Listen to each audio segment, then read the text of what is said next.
Biye tene marsi kalo klita ani wolofila sanba fila ani mugan duru amunu sokoleno Mali kunnafoni na su ani kile an ka foli baw bɛɛ lajɛlen aw bisimila Mali kunnafoni kɔnɔna na bamanankan kunnafoni kɛnɛ kan.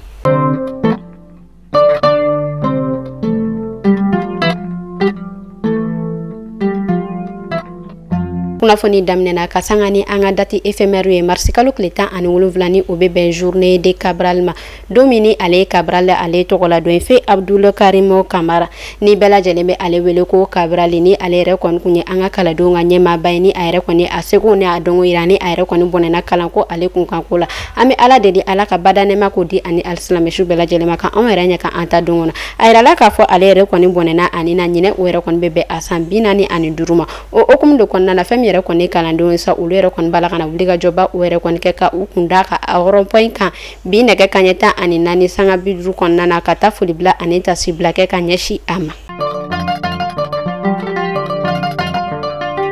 Ministre de la Santé colonel Assane Badialo ale yɛrɛ kɔni bola ka wuli ka jɔba o yɛrɛ kɔni kɛ ni ENPS muso jɛkulu kɛrɛnkɛrɛnnenya la Amicale des femmes travailleuses de l'ENPS u bola ka wuli ka jɔba o yɛrɛ kɔni kɛ ka dɛmɛ don ka ɲɛsin fɛn min yɛrɛ kɔni chrétien diinɛ maaw ale ni silamɛ diinɛ maaw ma juma tɛmɛlen wa yira k'a fɔ du 500 ɲɔgɔn kɔ olu yɛrɛ de kɔni bola ka ni dɛmɛ sɔrɔ ani fɛn min yɛrɛ kɔni ENPS ale lakana tigilamaaw ye ale ni fɛn min yɛrɛ kɔni u ka nettoyage kɛlaw ye o tɛmɛnen kɔfɛ tuguni fɛn min yɛrɛ kɔni sifinakaw ye sifinaka minnu ni olu yɛrɛ kɔni somaw to la faso ko la dɛmɛ dula ka ɲɛsi olu ma ko fɔta ninnu ma dɛmɛ yɛrɛ kɔni kɛnɛ ka fɛn min yɛrɛ kɔni ministre de la santé colonel Assane Badialo a y'a yira k'a fɔ bɛɛ lajɛlen kan ka dɛmɛ o yɛrɛ kɔni don sunkalo ale kɔnɔna na ka ɲɛsi i dugumamɔgɔw ma o tɛmɛnen kɔfɛ a tilala tuguni k'a yira k'a fɔ sifinaka denmisɛn minnu ni olu yɛrɛ kɔni somaw to la faso ko la ko bɛɛ lajɛlen k'i hakili to la ko nin denmisɛnnin ninnu ye faso tari ko bɛɛ lajɛlen ka i hakili to u la ENPS ale yɛrɛ kɔni muso jɛkulu ninnu yɛrɛ kɔni bɔla ka nin dɛmɛ yɛrɛ kɔni don ale ni fɛn min yɛrɛ kɔni ministre de la santé ale yɛrɛ fɛnɛ kɔni bɔla ka fara u kan ka nin dɛmɛba in don ka ɲɛsin nin ma ko fɔta ninnu ma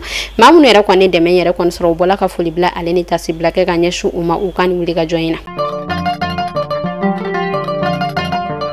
Sikaso ale kunnafoniw kɔnɔna na a yirala k'a fɔ dɔgɔkun tɛmɛnen sanjiba o yɛrɛ kɔnɔna na Sikaso marabolo la kɛrɛnkɛrɛnnenya la u ka yɔrɔ min bɛ sa ni ale bɛ wele ko Kurusan dugu Zana dugu ale ni Mamasoni wa yira k'a fɔ sanji yɛrɛ kɔni kɛra sababu ye ka tiɲɛni ko o yɛrɛ kɔni ladon u ka pomme de terre sɛnɛnaw kun kosɛbɛ wa yira k'a fɔ san 2000 ale ni 25 la pomme de terre ale yɛrɛ kɔni bɛna sɔn ka gɛlɛya ka sababuya kɛ fɛn min yɛrɛ kɔni ji ye o yɛrɛ kɔni bɔla ka tiɲɛniba o yɛrɛ kɔni kɛ Sikaso marabolo la wa yira tuguni k'a fɔ kun nasina kɔrɔ fɛn min yɛrɛ kɔni sanji yɛrɛ kɔni nana ye kosɛbɛ ka kɛ sababu ye ka to pomme de terre caman o yɛrɛ kɔni tiɲɛna. An bɛ taa Gundamukaw olu fɛ yen nɔ a yirala k'a fɔ dɔgɔkun tɛmɛnen alamusadon fɛn min yɛrɛ kɔni du 700 ɲɔgɔn ko olu yɛrɛ kɔni bolila ka bɔ u ka sigidaw la kɛrɛnkɛrɛnnenya la Fatakara ka u kun da Gundamuka ka sababuya kɛ fɛn min yɛrɛ kɔni bingani wale tigilamɔgɔw ye olu yɛrɛ kɔni bɛ ka taa bagabagali kɔ o ta ka nin ma ko fɔta ninnu sɛgɛrɛ. An bɛ taa Bakansi ale ni Banjagara u y'a yira k'a fɔ bingani wale tigilamɔgɔw olu yɛrɛ kɔni bɔla ka u kun da kari dɔ yɛrɛ kɔni ka kari min ni a yirala k'a fɔ maa 12 o yɛrɛ kɔni ɲɔgɔn kɔ kun b'a kɔnɔ u y'a yira k'a fɔ kari yɛrɛ kɔni minɛnen sa maa 12 minnu ni u yɛrɛ kɔni kun b'a kɔnɔ u yɛrɛ kɔni tununna ni olu ye an bɛ wagati min na i n'a fɔ sisan nɔ kunnafoniya jɔnjɔn o yɛrɛ kɔni ma sɔrɔ olu la fɔlɔ.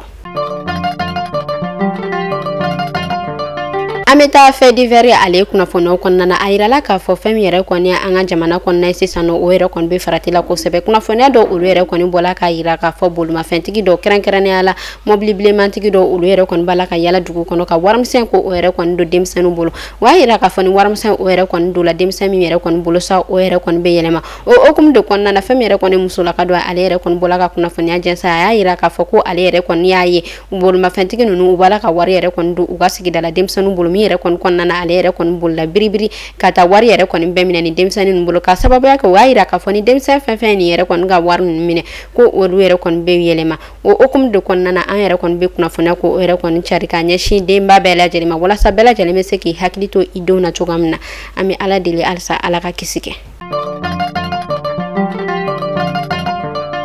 An bɛ taa kɔkan kibaru la kɛrɛnkɛrɛnnenya la Burkina Faso a yirala k'a fɔ Burkina Faso ale yɛrɛ kɔni bɔla ka usine kura dɔ dayɛlɛ usine kura min ni o yɛrɛ kɔni ka baara bɛnnen don panneau solaire ale yɛrɛ kɔni dilanni ma kɛrɛnkɛrɛnnenya la u ka marabolo min ni ale bɛ wele ko Kosodon ni ale yɛrɛ kɔni ka surun bɔ ka dugu la wa yira k'a fɔ fɛn min yɛrɛ kɔni ni usine kofɔta in ye o yɛrɛ kɔni labɛnna ni dollar wari miliyɔn 18 o yɛrɛ kɔni ɲɔgɔn kɔ ye wa yira k'a fɔ ni usine kofɔta in yɛrɛ kɔni a yɛrɛ kɔni bɛ se ka panneau den 100 o yɛrɛ kɔni ɲɔgɔn dilan tile kɔnɔ. Alisa ameto Burkina Faso ale kunnafoniyaw kɔnɔna a yirala k'a fɔ fɛn min yɛrɛ kɔni Burkina jamana olu yɛrɛ kɔni bɔla ka taa maa 305 ɲɔgɔn kɔ ko olu yɛrɛ kɔni ni lakisi maa 300 minnu ni olu yɛrɛ kɔni tun bɛ bingani wale tigilamɔgɔw ka mara kɔnɔna na a yirala k'a fɔ u ka kɛlɛkɛcɛw olu yɛrɛ kɔni bɔla ka wuli ka jɔba o yɛrɛ kɔni kɛ ka nin mako fɔta ninnu ko u yɛrɛ kɔni lase Burkina Faso fɛn min yɛrɛ kɔni Burkina Faso ale yɛrɛ kɔni jamana ɲɛmɔgɔ capitaine Ibrahim Traoré a yɛrɛ kɔni wele ko o yɛrɛ kɔni bila u ka gouvernement warabolo ma walasa u yɛrɛ kɔni bɛ se ka taa u ɲɛda ni maa ninnu kan wa yira k'a fɔ ni mako fɔta ninnu u yɛrɛ kɔni u lase Wagadugu walasa fɛn min yɛrɛ kɔni u ka kɛnɛya u bɛ se ka sigi sen kan cogoya min na o tɛmɛnen kɔfɛ gouvernement marabolo ma a yɛrɛ kɔni taara ka taa a ɲɛda ni mako fɔta ninnu kan u ka lahalaw ko olu yɛrɛ kɔni dɔn wa yira k'a fɔ fɛn min yɛrɛ kɔni kɛnɛya tigilamɔgɔw u yɛrɛ kɔni bɔra ka wuli ka jɔba ko u yɛrɛ kɔni kɛ ka olu lase ni mako fɔta ninnu ma walasa u ka kɛnɛya u bɛ se ka sigi sen kan cogoya min na ani u ka baloko u bɛ se ka sigi sen kan cogoya min na ka sababuya kɛ u y'a yira k'a fɔ ni mako fɔta ninnu ala la jarabi caman o yɛrɛ kɔni sɔrɔ u y'a yira k'a fɔ fɛn min yɛrɛ kɔni dumuniko dɛsɛ ne an bɛ ale wele ko malnutrition o yɛrɛ kɔni kun b'a dɔw la fɛn min yɛrɛ kɔni ye traumatisme u y'a yira k'a fɔ o yɛrɛ fɛnɛ kɔni kun y'a dɔw sɔrɔ ni o hukumu kɔnɔna na u yɛrɛ kɔni nana ni docteur suguya caman walasa ka ni maa ninnu ko u yɛrɛ kɔni ka kɛnɛya sigi sen kan a yirala k'a fɔ fɛn min yɛrɛ kɔni Niger ale ministre du pétrole kɔrɔ Mustafa Barke ko ale yɛrɛ kɔni tunna a bɛ wagati damadɔ o yɛrɛ kɔni ɲɔgɔn kɔ bɔ kunnafoniya olu yɛrɛ kɔni bɔla k'a yira k'a fɔ janvier kalo tile 13 ka don janvier kalo tile 14 san 2025 la fɛn min yɛrɛ kɔni civil laka dɔ ye olu yɛrɛ kɔni bɔla ka i kun da ni ministre ale yɛrɛ kɔni ka so ka taa fuyeliw yɛrɛ kɔni kɛ ko fuyeliw yɛrɛ kɔni kɔfɛ u yɛrɛ kɔni y'a minɛ ka tunna an bɛ wagati min na ale y'a fɔ sisan nɔ halisa kunnafoni jɔnjɔn o yɛrɛ kɔni ma sɔrɔ a la fɔlɔ.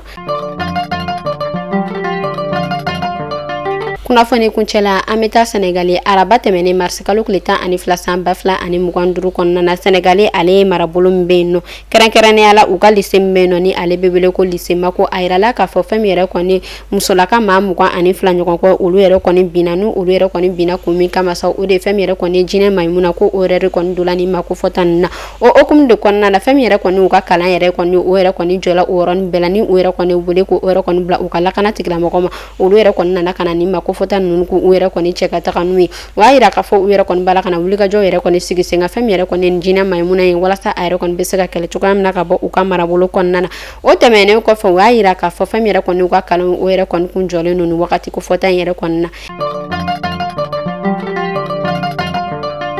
Ni ne kun bɛ dansigi kɛ bi kunnafoni na an ka foli b'a lamɛnbaga jɛkulu bɛɛ lajɛlen Mali kɔnɔ fɔ Mali kɔ kan aw k'an bɛɛ sini ni Ala man ka jɔn na.